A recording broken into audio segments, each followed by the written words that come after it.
하나님의 말씀은 마태복음 9장 14절에서 17절 말씀, 우리 한 목소리로 함께 읽겠습니다. 그때에 요한의 제자들이 예수께 나와 이르되 우리와 바리새인들은 금식하는데 어찌하여 당신의 제자들은 금식하지 아니하나이까?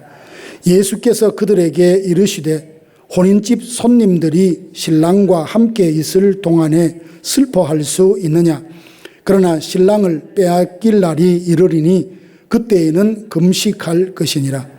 생배 조각을 낡은 옷에 붙이는 자가 없나니 이는 기운 것이 그 옷을 당기어 헤어짐이 더하게 되며 새 포도주를 낡은 가죽 부대에 넣지 아니하나니 그렇게 하면 부대가 터져 포도주도 쏟아지고 부대도 버리게 됨이라. 새 포도주는 새 부대에 넣어야 둘이 다 보존되느니라. 아멘. 지금 우리가 살고 있는 이 세상은 그야말로 격변의 시대라 할 수 있습니다. 불과 몇 년 전 사이에 우리가 당연하게 여겼던 삶의 방식들이 송두리째 뒤바뀌고 있는 그런 시대를 살아가고 있습니다. 인공지능이 사람의 역할을 대체한다 해서 굉장히 불안해하는 지금 시대를 살고 있죠. 전통적인 가치관이 새로운 도전 앞에 흔들리고 있습니다. 교회도 마찬가지입니다. 새로운 시대를 대비하지 못하고 복음으로 대응하지 못하면 결국 도태되고 물러설 수밖에 없는 이런 힘든 시대를 우리가 살고 있습니다. 이럴 때 우리 그리스도인들은 무엇을 붙들어야 되고 무엇을 내려놓아야 하는 걸까요? 이렇게 말씀드리면 우리 마음에 질문이 생길 겁니다. 교회도 바뀌어야 됩니까? 세상 따라 복음도 바꾸어야 됩니까? 바뀌어야 합니까? 아닙니다. 우리가 분명히 알아야 할 것이 있습니다.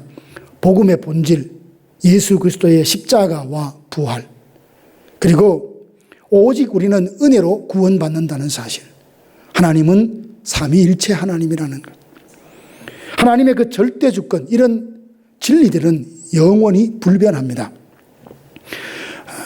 그러나 이것은 동시에 깊이 해봐야 될 것은 본질이 아니라 비본질적인 요소를 붙들고 있다가 정말 복음을 가리고 하나님의 영광을 가리는 일이 없나 돌아봐야 합니다. 데이빗 플래처라는 신학자는 그런 책을 썼죠. 레디칼이라는 책을 썼는데 정말 이 세상 살아가면서 영적인 판단력을 가지고 본질이 무엇이며 비본질적인 것이 무엇인지 분별해야 한다고 우리에게 가르쳐 줍니다. 오늘 본문의 말씀은 이런 의미에서 우리에게 강력한 빛을 비춰줍니다. 예수님께서는 말씀하시기를 새 포도주는 새 부대에 넣어야 둘 다 보존이 된다라고 말씀을 하셨습니다. 이 짧은 한 문장 속에서 복음의 영원한 본질과 그리고 시대에 따라 변화되어야 될 것이 무엇인지 잘 담고 있는 말씀이라 생각됩니다. 당시에 요한의 제자들과 바리새인들은 규칙을 정하고 시간마다 금식을 하고 있었는데 예수님의 제자들은 금식하지 않았던 모양이에요. 그래서 제자들을 보면서 예수님께 질문을 합니다. 우리와 바리새인들은 금식을 하는데 예수님, 당신의 제자들은 어찌하여 금식을 하지 않습니까? 이렇게 질문을 하죠. 이 질문을 받으신 예수님께서 대답 대신 하신 말씀이 새 포도주는 새 부대에 넣어야 된다라는 말씀으로 대답해 주셨습니다.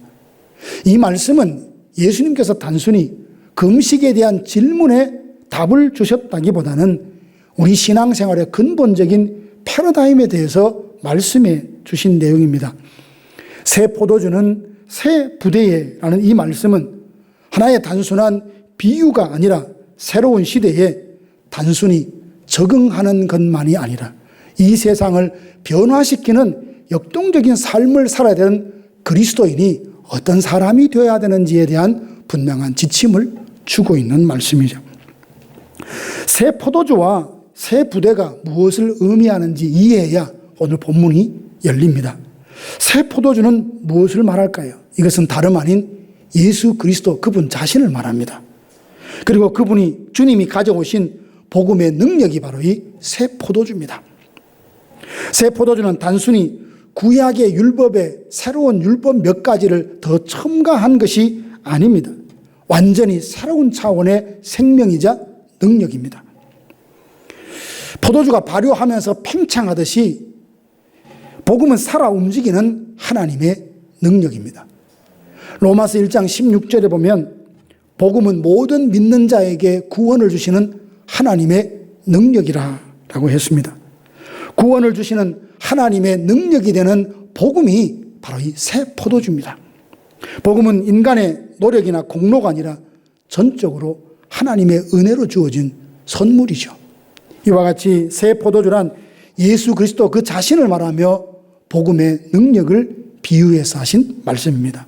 그렇다면 낡은 가죽 부대는 무엇을 말할까요? 이것은 복음의 생명력을 담을 수 없는 인간의 종교적인 체계나 그 전통을 우선시하는 것을 말합니다. 당시 유대교는 하나님께서 주신 거룩한 율법을 가지고 있었지만 세월이 흐르면서 그 생명력은 점차 잃어가고 있었습니다. 613개의 율법을 만들어서 그 조항들의 장로들의 많은 유전까지 포함해서 율법이 그들의 어깨를 삶을 짓누르는 무거운 짐이 되었습니다. 그렇지만 그 율법은 생명력이 없이 딱딱하게 굳어버린 낡은 가죽 부대와 같았습니다. 이는 마치 가나의 혼인잔치집에서 결례를 위해서 준비된 돌 항아리에 담겨진 물과 같았습니다. 아무런 기쁨도 줄 수 없는 이 낡은 부대의 특징은 뭐냐니 자기 의를 추구하는 데 열심입니다. 스스로의 행위를 통해서 공로를 통해서 의를 쌓으려고 하고 자기 자신의 존재를 드러내고자 하는 자기 열심이죠. 그리고 배타적이어서 자신들만 선택받았다라고 하는 그 선민의식의 우월감을 통해서 다른 사람을 정죄하고 배척합니다. 그런가 하면 매우 경직되어 있어서 새로운 것을 받아들이지 못하고 자기가 갖고 있는 것이 전부라고 생각하고 모든 것을 배타하고 배격합니다. 그들에게 변화를 요구할 때 상당히 위협을 느끼며 극렬하게 거부하고 반대하죠. 이것이 바로 낡은 가죽 부대와 같은 사람들의 특징이라고 볼 수 있습니다. 그러면 새 가죽 부대는 무엇입니까?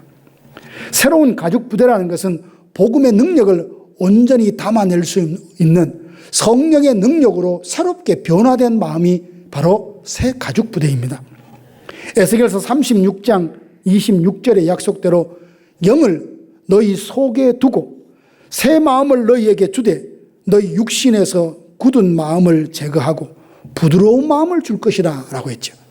성령이 우리 안에 돌과 같이 굳은 마음을 제하고 부드러운 마음을 주고 일치된 심령을 주셔서 하나님 말씀에 순종할 수 있는 상태로 변화시키고 빚으시리라 라고 약속했었는데 그런 마음의 상태가 새로운 가죽 부대라고 할 수 있습니다. 고린도후서 5장 17절에도 바울이 그렇게 말했죠. 그런즉 누구든지 그리스도 예수 안에 있으면 새로운 피조물이라. 이전 것은 지나갔으니 보라 새 것이 되었도다 라는 말씀처럼 새 가죽 부대라는 것은 오직 성령에 중생시키시는 그 은혜의 역사로 말미암아 새롭게 변화된 존재, 새롭게 변화된 성도의 마음을 뜻합니다. 새 가죽 부대의 특징은 은혜에 대한 감격과 감사로 늘 충만합니다. 자신의 공로가 아닌 하나님의 은혜로 구원받았다는 것을 생각하면서 구원의 기쁨과 즐거움과 함께 감사와 찬양과 영광을 하나님께 돌립니다. 어떻게 하면 하나님을 기쁘시게 할까를 늘 고민하죠.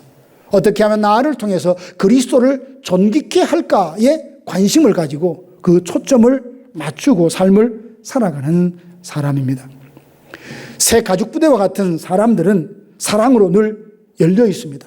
하나님의 사랑을 받은 사람으로서 그 사랑을 조건 없이 받은 내가 조건 없이 이웃에게 그 사랑을 흘려보내는 사람입니다. 그리고 그는 유연하고 역동적입니다. 성령의 인도하심에 아주 민감하게 반응할 뿐만 아니라 하나님의 기뻐하신 뜻인지 무엇인지 알고 성령이 깨닫게 해주신다면 민첩하게 주저하지 않고 그렇게 순종하는 일에 힘쓰는 사람입니다. 이런 사람들이 바로 새 가죽 부대와 같은 사람입니다.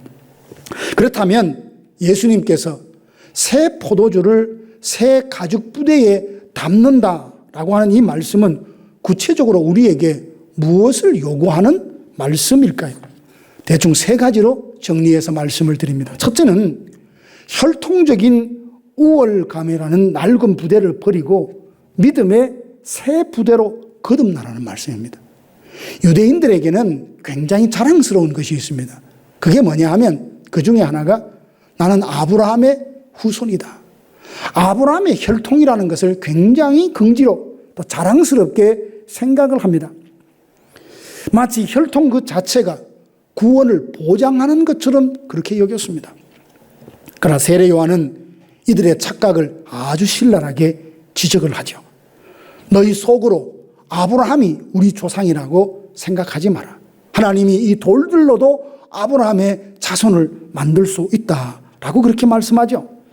요한은 결국 혈통은 구원을 보장해 주는 것이 아니라고 분명히 말해주고 있습니다. 예수님께서도 이것을 더욱 분명하게 말씀하셨지 않습니까? 요한복음 8장에서 유대인들이 우리는 아브라함이 우리 아버지다라고 말하니까 예수님이 이렇게 대답하죠. 너희가 아브라함을 아버지라고 아브라함의 자손이라고 말한다면 아브라함이 행하는 일을 너희가 행할 것이 아니냐.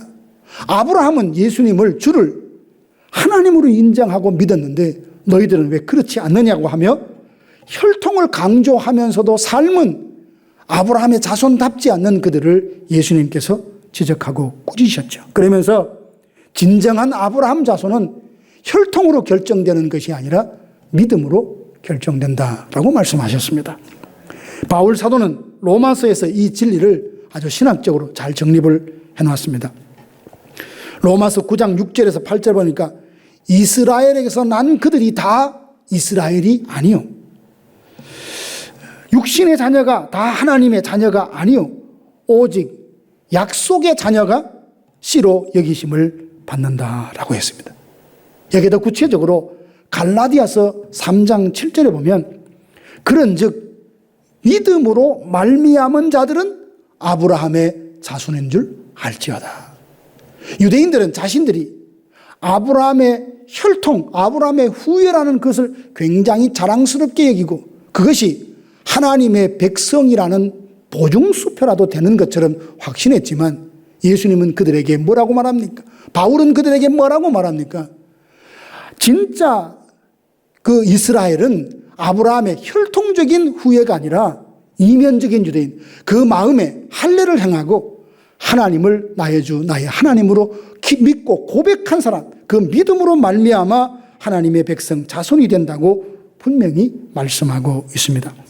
사랑하는 성도 여러분, 어쩌면 우리들도 21세기판 혈통적 우월감에 빠질 수 있는 컨디션을 가질 수 있습니다. 나는 이러이러한 사람이다. 나는 이러이러한 배경을 갖고 있다. 나는 이러이러한 과거를 갖고 있고 경력을 갖고 있다. 나는 누구의 자식이며 누구의 누구며 어떤 세상이 부러워할 만한 사람과의 관계를 그렇게 언급하면서 자신의 대단한 존재를 자신이 대단한 존재인 것처럼 드러내고 싶어하는 사람이 있을 수 있습니다. 그러나 사실 이것은 이 새 시대가 되면서 새로운 포도주를 담을 만한 온전한 가죽 부대라 할 수 없습니다. 우리는 오직 하나님의 은혜로 주님을 나의 주 그리스도라고 고백하는 믿음으로 구원을 받았고 하나님의 자녀가 되었습니다. 마르틴 루터가 95개조 반박문으로 종교개혁을 할 때에 외쳤던 것이 뭡니까? 이 신칭이 오직 믿음으로 말미암아 의롭게 된다는 사실입니다. 이 믿음을 갖추어야 진정 새 포도주를 누릴 수 있는 새 가죽부대로 살아갈 수 있는 겁니다. 두 번째로는 율법의 조항을 기계적으로 지키는 것에 만족하지 말고 마음을 다해 하나님을 사랑하라는 말씀입니다.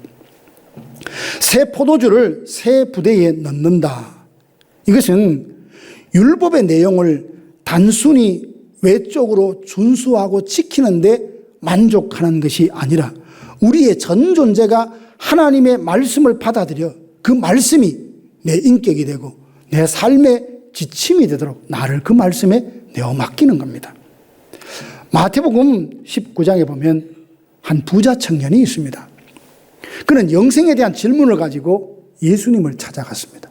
예수님, 내가 어떻게 하여야 영생을 얻겠습니까? 예수님이 그 청년을 보면 말씀하십니다. 율법에 뭐라고 써 있더냐? 이렇게 되어 있습니다. 그것을 다 지켜라. 그랬더니 그 청년은 자신 있게 예수님 앞에 대답을 합니다. 나는 어릴 때부터 이 모든 걸 다 지켰습니다. 어릴 때부터 다 지켰습니다. 그때 예수님께서 그 청년을 사랑하셔서 하시는 말씀이 뭐냐면 내 가진 재물을 다 팔아서 가난한 사람들에게 나누어주고 그 다음에 나를 쫓으라 하셨습니다. 그랬더니 부자 청년은 예수님의 그 말씀을 듣고 재산이 너무 많은지라 근심하며 슬퍼하며 자기 길을 갔습니다. 왜입니까? 그의 율법 준수는 겉모습일 뿐이지 마음 깊은 곳에서는 하나님보다 재물을 더 의지하는 마음을 버릴 생각이 없었던 겁니다. 이것이 바로 낡은 가죽 부대와 같은 상태입니다. 겉으로는 화려합니다. 모든 걸 잘 갖춰진 것 같지만 그 내면의 마음으로 하나님을 공경하고 하나님을 삶의 제일 우선에 두지 않는 우상 숭배를 갖고 살았던 사람인 거죠. 마태복음 23장 23절에 보면 예수님은 바리새인들에게 이렇게 책망하시죠. 화 있을진저 외식하는 바리새인들이여, 너희가 박하와 회향과 근처의 11조는 들이되 율법에 더 중한 바 의와 인과 신은 버렸도다. 무슨 말입니까? 바리새인들은 참 철저하게 말씀과 율법을 지키려고 부단히 애를 쓴 사람인 것 우리가 다 인정합니다. 오죽했으면 자기 주변에 있는 작은 밭에서 키운 채소, 회향과 박하와 근채라는 작은 채소의 하나의 수입까지도 10의 1조를 구분해서 정확하게 그렇게 하나님께 드릴 정도였으니까요. 그러니 그들 마음 가운데는 나는 의롭다라고 하는 이 마음이 얼마나 강했겠습니까? 그런데 예수님이 그들을 보면서 외식한다라고 꾸짖었습니다. 그러면서 그것보다 더 중한 의와 인, 신은 버렸다. 정의와 자비와 신실함은 버렸다라고 했습니다. 이게 뭘 말하는 걸까요? 율법에 나오는 세칙, 규칙들은 정확하게 지키지만 그 마음이 하나님을 향한 사랑, 하나님을 경외하는 마음이 전혀 없었던 겁니다. 그러니 사람들이 볼 때는 겉으로 보는 행동이 대단하니 우와라고 놀라지만 예수님은 그들의 행동을 보며 외식이라고 지적하셨던 겁니다. 실제로 누가복음 20장 47절 보니까 바리새인들은 돈을 좋아하는 사람이라 저희는 과부의 가산을 삼키며 외식으로 길게 기도한다라고 했습니다. 사람들이 성전으로 맹세하면 안 지켜도 된다고 이야기하고 성전의 금으로 맹세하면 반드시 지키라고 말합니다. 그들의 마음 중심에는 결국 하나님보다 돈이 더 우월한 권위에 있었던 겁니다. 그러니 겉으로는 길게 기도하고 오래 기도하는 것 같고 율법의 세칙을 지키고 아주 구체적인까지 11조를 드린 것 같지만 마음이 없는 그들의 행위를 보고 예수님은 외식이라 하셨던 겁니다. 결국 이 말씀을 보면 새 포도주를 새 가죽부대에 담으라 라는 말씀은 율법의 세칙을 행동으로 기계적으로 지키는 그 이상 우리의 마음을 다하여 하나님을 경외하고 하나님을 사랑하는 그 마음 중심이 갖추어진 사람을 두고 새 가죽부대라 예수님이 말씀하고 계시는 겁니다. 이런 낡은 가죽부대의 모습으로 어찌 새 포도주를 담을 수 있겠습니까? 바리새인들은 율법의 껍데기만 붙들고 있었을 뿐 율법의 정신은 무시하고 거부했던 거죠. 이것이 바로 예수님께서 경고하신 낡은 가죽부대의 모습입니다. 그렇다면 성령으로 거듭난 새 마음이 새 부대라 했는데 그것은 말씀으로 우리 인격을 온전히 녹여내는 것이라고 말씀을 드렸습니다. 단순히 하지 말라라는 금지하는 그 명령만 지키는 것이 아니라 왜 하나님께서 그것을 말씀하셨는지 왜 그것을 금하셨는지 그 마음을 헤아리고 하나님의 마음을 기쁘시게 해드리는데 초점을 두는 사람을 뜻합니다. 시편 119편 97절에 보니까 시인이 이렇게 고백합니다. 내가 주의 법을 어찌 그리 사랑하는지요. 내가 그것을 종일 작은 소리로 읊조리나이다. 여러분, 이 마음이 이해가 되시죠?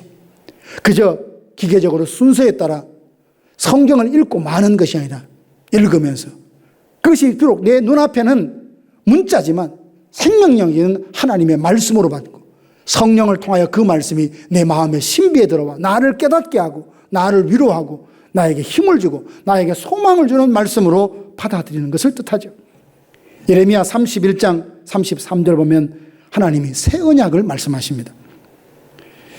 이전에 모세의 언약은 돌 위에 새겼죠. 그렇지만 예레미야를 통해서 새 언약은 우리의 마음에 새긴다라고 말씀을 하셨습니다. 이런 마음의 상태야말로 진정 예수님이 말씀하시는 새로운 가죽 부대인 겁니다. 사도 바울이 고린도전서 13장에서 말한 것을 우리는 기억하고 있습니다.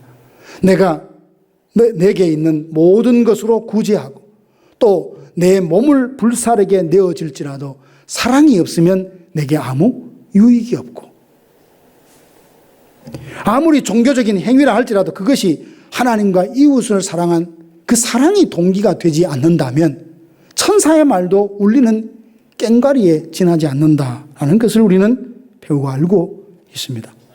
새 포도주를 새 부대에 담는다는 것은 율법의 내용을 그저 기계적으로 지키고 준수하는 걸 넘어서서 내 마음을 다하여 하나님을 향하여 하나님을 경외하고 하나님을 사랑하고 또한 말씀대로 이웃을 사랑하는 삶, 공의와 정의를 행하는 삶을 여기서 뜻하고 있습니다.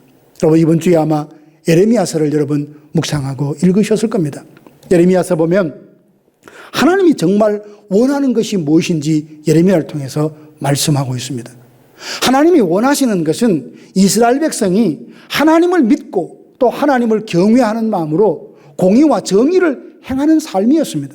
그런데 그들은 다윗의 언약이 있고 성전이 있다는 이유만으로 자기의 삶은 도둑질하고 그리고 약한 자를 빼앗고 그런 방탕한 삶을 살면서도 다윗의 언약이 있고 성전이 있다는 이유만으로 안전하다라고 생각을 했습니다. 근데 예레미야가 나타나서 하나님의 말씀을 전하는데 이 성은 곧 망하리라 라고 말합니다.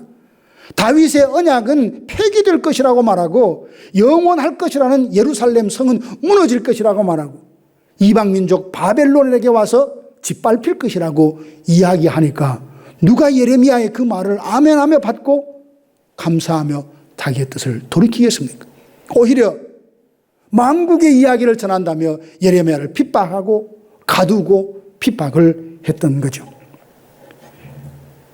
그들이 그토록 하나님을 잘 섬긴 것 같지만 이방 민족에게 짓밟히게 된 이유는 하나였습니다.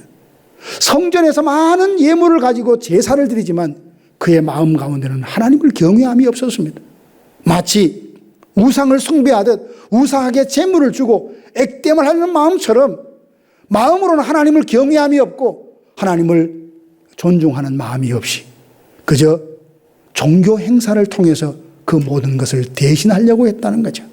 결국 이것은 겉으로 볼 때는 새 가죽 부대 같지만 하나님의 보시기에는 낡은 가죽 부대일 뿐이었던 겁니다. 사무엘상 15장 22절 보니까 순종이 제사보다 낫고 듣는 것이 순양의 기름보다 낫다라고 했습니다. 하나님은 인애를 원하고 제사를 원치 않는다라고 호세아서 말씀하셨는데 제사가 필요 없다는 말씀이 아닙니다. 하나님을 사랑하고 공경하는 경외하는 마음이 없이 그저 형식적으로 드리는 그 모든 일은 하나님께 기쁨이 될 수 없다는 것을 말하고 있습니다. 형식적인 종교 행위보다 마음에서 우러나오는 순종을 우리 하나님은 더 기뻐하십니다. 사랑하는 성도 여러분, 오늘 우리는 어떻습니까? 혹시 우리도 부자 청년처럼 겉으로는 신앙생활을 잘 하는 것 같지만 마음 깊은 곳 속에서는 하나님 아닌 다른 것을 사랑하고 섬기는 그런 우상숭배에 빠져 살지는 않습니까? 바리새인들처럼 종교적인 의무는 철저히 지키면서도 정작 정의와 자비와 그리고 사랑을 행하는 그 신실함은 놓치고 있는 것은 아닙니까? 성령께서 우리 마음을 새롭게 하셔서 율법의 조문과 규칙이 아닌 그 정신을 깨닫게 해주셔서 의무감이 아닌 사랑으로, 형식이 아닌 진심으로, 겉모습이 아닌 중심으로 하나님을 섬기는 새 부대와 같은 사람으로 거듭나는 은혜가 있기를 주님의 이름으로 축원합니다. 세 번째로 새 포도주는 새 부대에 담으라 하신 의미는 배타적인 선민 은식을 버리고 만민을 품는 선교적인 삶을 지향하라는 뜻입니다. 이 말이 뭔가 하니 유대인들의 가장 큰 문제는 뭐냐 하면 배타적인 선민 의식에 있습니다. 이게 뭐냐 하면 하나님이 우리를 선택하셨다. 우리를 통해서 이 세상 열방으로 하여금 하나님이 어떤 분인지 알게 하셨다까지는 좋아요. 그런데 거기서 한 걸음 더 나가서 하나님이 우리만 선택하셨다. 우리만 구원받은 하나님의 백성이고 이방인은 구원이 없다라고 단정지고 상당히 배타적이었습니다. 이것은 하나님의 궁극적인 구원의 경륜과 맞지 않습니다. 이스라엘을 선택하신 건 맞지만 하나님은 선택하신 후에도 많은 이방인들이 이스라엘에 소속되는 은혜를 주셨습니다. 예수님의 족보에 나오는 라합이 이스라엘 사람 아닙니다. 룻이 모압 사람입니다. 그럼에도 그들은 예수님의 족보에 오를 만큼 이스라엘에 편입될 수 있었습니다. 하나님은 아브라함과 그의 후손들을 이스라엘로 선택하셔서 그 민족을 통하여 하나님의 소유 그리고 제사장 나라 거룩한 백성 삼으셔서 그들을 통하여 온 세계 열방이 하나님을 알게 하셨도록 하셨지만 그것은 한시적입니다. 예수님이 오실 때까지. 예수님이 이 땅에 오심으로써 더 이상 아브라함의 후손이라는 것은 별 의미가 없고 예수 믿는 사람이라면 그가 이방인이든 유대인이든 차별 없이 하나님의 백성 참 이스라엘이 되는 새로운 시대가 열렸습니다. 이것을 알지 못하고 부인하니까 우리만 하나님이 선택하셨다. 우리만 하나님의 백성이 될 수 있다는 이 잘못된 선민의식에 사로잡혔습니다. 그러니 그들을 보며 그들은 결국 낡은 가죽부대일 수밖에 없는 거죠. 에베소서 2장 14절에서 16절은 이렇게 말합니다. 그는 우리의 화평이신지라 둘로 하나를 만드사 원수된 것 곧 중간에 막힌 담을 자기 육체로 허시고 이 둘로 자기 안에서 한 세 사람을 지어 화평하게 하시고 또 십자가로 이 둘을 한 몸으로 화목하게 하려 하심이라. 1차적인 의미는 죄로 말미암아 하나님과 우리 사이에 가로막힌 벽이 있었는데 예수님이 자기 십자가 자기 몸으로 자기 육체로 그 벽을 허무시고 하나님과 화목하게 하셨지만 동시에 예수님이 이 땅에 오심으로써 이방인도 유대인도 차별이 없이 믿음으로 참 이스라엘이 될 수 있는 길이 열렸다는 것입니다. 그리스도께서 십자가로 유대인과 이방인 사이에 벽을 허무셨습니다. 이제 그리스도 안에서는 유대인이나 헬라인이나 종이나 자유인이나 남자나 여자나 다 그리스도 안에서 하나가 되었습니다. 이것이 우리가 지향해야 할 선교적인 사명입니다. 마태복음 28장 18절에서 20절 말씀 보면 예수님이 부활하여 승천하시면서 제자들에게 그렇게 말씀하시죠. 너희는 모든 민족에게 가서 아버지와 아들과 성령의 이름으로 세례를 주고 내가 너희에게 분부한 것을 가르쳐 지키게 하라 하셨죠. 예수님은 그들을 보내면서 유대인에게만 가라라고 말씀하지 않으셨습니다. 모든 민족에게로 가라 하시고 그들에게 복음을 증거하고 너희에게 분부한 것을 지킬 때까지 가르치라라고 전하셨습니다. 성경의 구약부터 그리고 신약 끝까지 어디에도 하나님은 유대인만 구원하기로 약속하신 적이 없습니다. 유대인과 이방인 모두 하나님 안에서 믿음으로 예수 그리스도 안에서 하나님의 백성 삼기로 하셨습니다. 우리가 이 사실을 깨닫고 선교를 지향하는 삶, 이 삶을 살아가는 사람이 새 포도주를 담을 수 있는 새 부대와 같은 인생인 겁니다. 사랑하는 성도 여러분, 혹시 우리 안에도 영적인 그 배타성이 혹시 없습니까? 우리 교회, 내 그룹, 내 사람, 그 울타리 안에 갇혀서 그와 다른 사람들은 모두 배제하고 모두 정죄하는 것은 그야말로 낡은 가죽 부대와 같은 모습입니다. 은연중에 나도 모르게 나와 다른 사람을 차별하고 경계하고 배제하지는 않는지요. 내 생각이 다르다고, 그리고 나와 가치관이 다르고, 요즘 같으면 정치적인 어떤 진영과 다르다고 해서 그 사람을 아주 못된 사람으로 배격하는 건 옳지 않습니다. 사도 바울이 말한 것처럼 유대인들에게 내가 유대인같이 된 것은, 율법 없는 자에게 내가 마치 율법 없는 자처럼 된 것은 그들을 얻기 위함이라 라고 했습니다. 그들을 하나님의 사람으로 삼을 수 있다면, 그들에게 복음을 전할 수만 있다면 율법 없는 자처럼, 약한 자처럼, 가난한 자처럼 자기 스스로가 그런 모습으로 낮출 수 있었다는 것이요. 이것을 두고 선교적인 유연성이라고 말을 합니다. 복음의 본질은 절대 양보하지 않지만 그것을 전하는 방법과 형식은 얼마든지 바꾸어서, 상황에 맞게 바꾸어서 그 영혼들을 구원해야 되겠다는 그 열정을 가진 사람이 예수님 보시기에 새로운 가죽 부대라고 말씀하시는 거예요. 사랑하는 성도 여러분, 사실 솔직히 나이가 들면 변화하는 것은 다 부담이 됩니다. 변화하는 거 싫어해요. 옛날이 좋고 익숙했던 게 좋고 그건 어쩔 수 없습니다. 그러나 주님은 우리에게 분명히 말씀하십니다. 새 포도주는 새 부대에 넣어야 둘 다 안전하다고요. 이것은 시대를 초월한 진리입니다. 2000년 전에도 그렇고 오늘도 그러합니다. 복음의 능력을 온전히 새롭게 경험하려고 하면 우리는 낡은 부대와 같은 모습을 과감히 버리고 새로운 가죽 부대와 같은 모습으로 거듭나고 새로워져야 합니다. 새 부대가 되어야 된다는 것은 세상과 타협하거나 복음을 희석시키는 것이 결코 아닙니다. 오히려 정반대입니다. 복음의 본질을 더욱 선명하게 드러내기 위해서 비본질적인 것을 다 제거하는 것을 뜻합니다.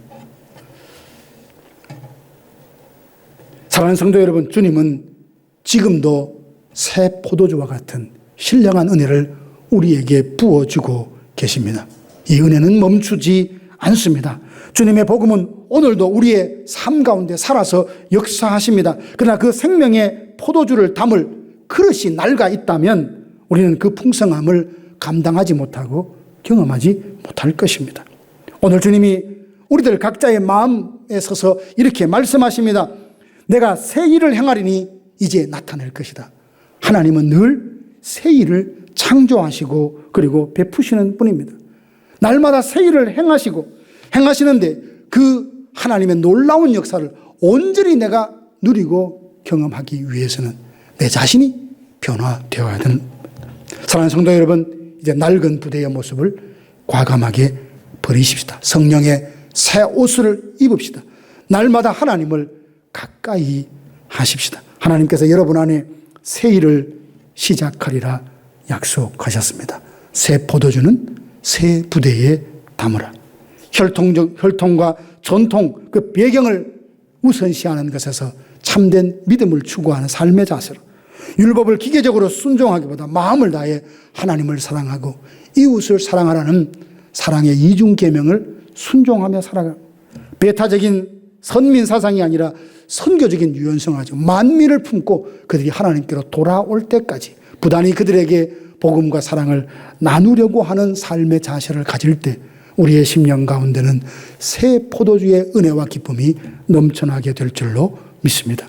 이제 우리 모두 성령의 역사로 새 포도주를 잡는 새 부대로 거듭나서 이 땅 위에 새 일을 행하시는 하나님께 쓰임받는 성도들이 되시기를 원합니다. 하나님의 그 충만한 은혜로 우리가 살고 또한 그 복음을 전하여 세상을 살리고 변화시키는 일에 쓰임받는 저와 여러분 우리 교회가 되기를 주님의 이름으로 축복합니다.